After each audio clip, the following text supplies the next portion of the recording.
I was talking to a client who is experiencing a stalking issue this week, and I was reminded of a story from a number of years ago, actually in the mid-90s, where I temporarily relocated to a different hospital. I was working in accidents and emergency, and I moved to a different accidents and emergency department, where I worked there for a few months.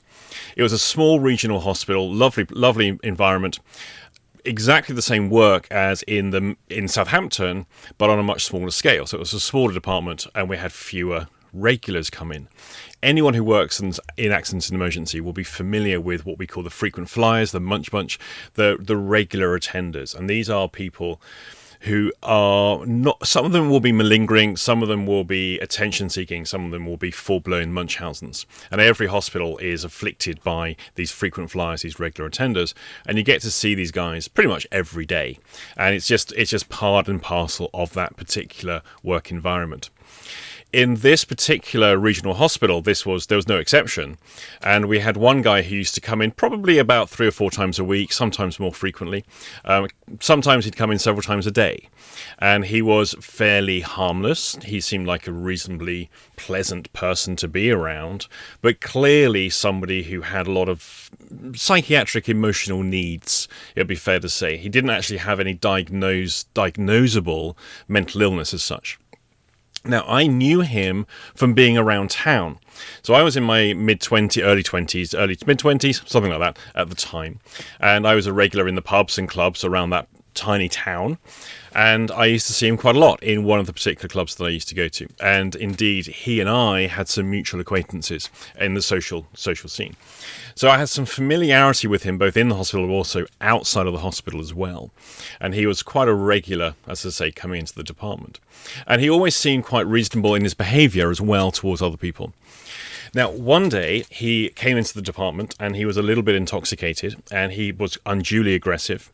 He tried to punch one of the members of staff. He then came running at me. I sidestepped him. He fell over, and a security guard is then on him, pinning him to the floor with his full body weight. I call the police in. The police, small town, they're there really fast, and they take a hold of this guy who now really starts kicking off. As they're trying to remove him from the department to put him in the back of the wagon, he really goes to town. And it ends up with about 6 police officers restraining him in full restraint and literally throwing him into the back of the van. All the while, he's screaming for me to come and observe the police brutality that is being enacted upon him. Now, that was the end of that as far as I knew. The next morning, I get invited into a meeting. And I think, okay, what's going on here? What's this meeting about? It turns out that in the police station, the police officers were suitably concerned about his behaviour and some of the things he was saying, that they called around his address and inspected his accommodation. It turns out it's like a scene from a movie when they discover the lair of the serial killer. He has got photographs and charts and graphs all pertaining to one individual who worked in the department. And he was stalking her. No one had any clue, not even her. He had been coming in so frequently, not because he was Munchausen's. He was coming in frequently to work out the staff rota. He was mapping out everyone's behaviour, arrival times, departure times, and so forth. He had been keeping really careful logs on everybody. Part of the suggestion from the police was that because he and I, obviously my name had been mentioned down at the police station, because he and I had some kind of acquaintance socially, I needed to be a little bit more careful because they didn't think this guy was particularly safe.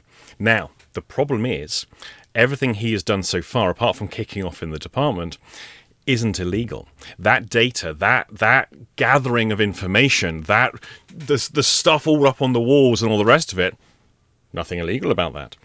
Now, they can't charge him with anything. They can't charge him with stalking because no one even knows they've been stalked. The target he was interested in had no concept whatsoever. Now, she was advised by the police to relocate. And actually, she did, not straight away, but she subsequently did do that because there's nothing they can do pre-crime to stop the person from doing it.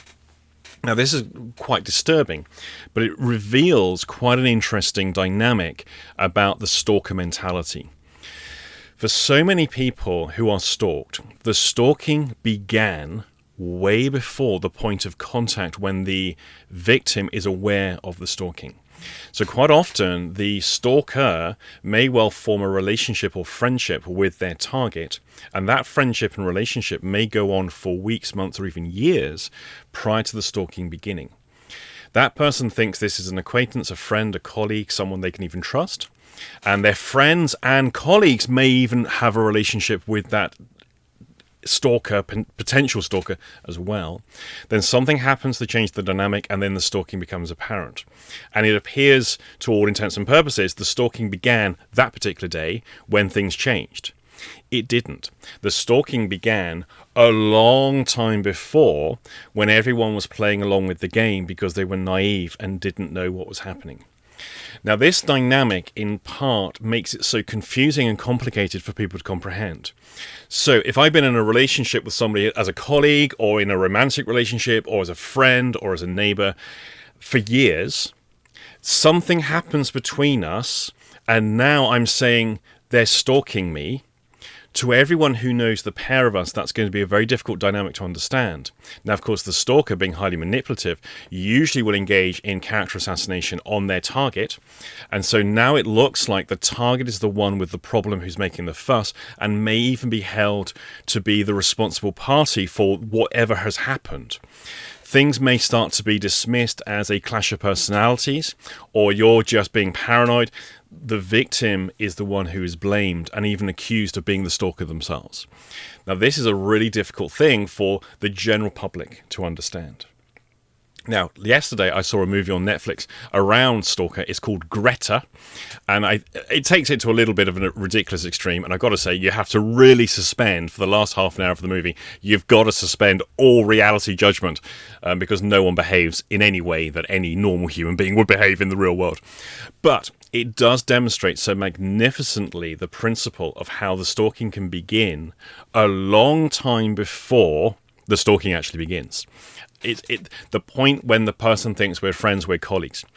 Sometimes what the stalker is doing, of course, is building a relationship first before they can reveal themselves, before they can reveal their intent. They're still showing their idealized self to their target. And, of course, they're also ingratiating themselves into that person's life. They may even start hanging out with your friends. They may become a lead within the friendship groups. They may even take a dominant role within the peer group.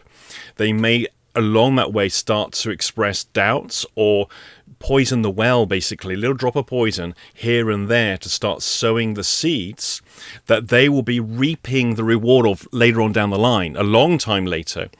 But the work is already done, because people don't remember those little drops of poison into the relationship. They don't remember those little throwaway comments, the little suggestion or innuendo that has been made in the years prior. And so essentially they can destabilize the target from their social group before they start to try and create a separation from them. This is the stuff that if you're on the receiving end of, it can be very, very hard to explain to other people, which is why I say to people, don't bother. Don't try and win people around to your side.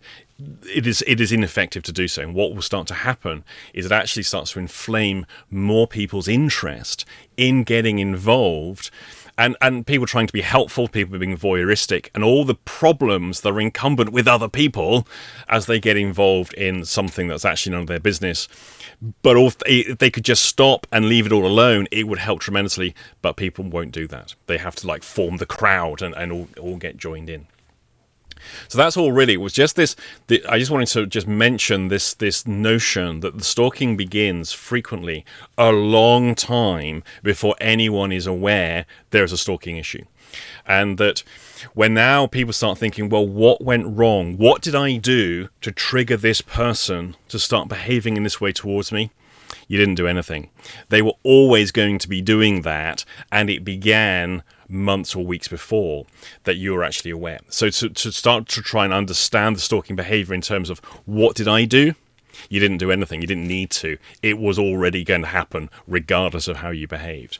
And that's the thing that you're going to have a hard time getting other people to understand too. Now, as always, if anyone has any comments, questions, additions, or observations, or even examples of this kind of behavior, do please stick it in the comments section below. I'm also in the description, I'm putting the link to the webpage which outlines the general advice and guidance that I followed when I was being stalked, that I recommend other people follow too. So the link's in the description below. Again, that page has comments available open on it, so if you have any additional guidelines you'd like to add to that list, do please add it to that webpage too. It may not go live straight away because first comments from individuals need to be approved by the moderators, i.e. me, and after that then comments are open to you. So do please check out that page too. Click the like button, always appreciated. Thank you very much.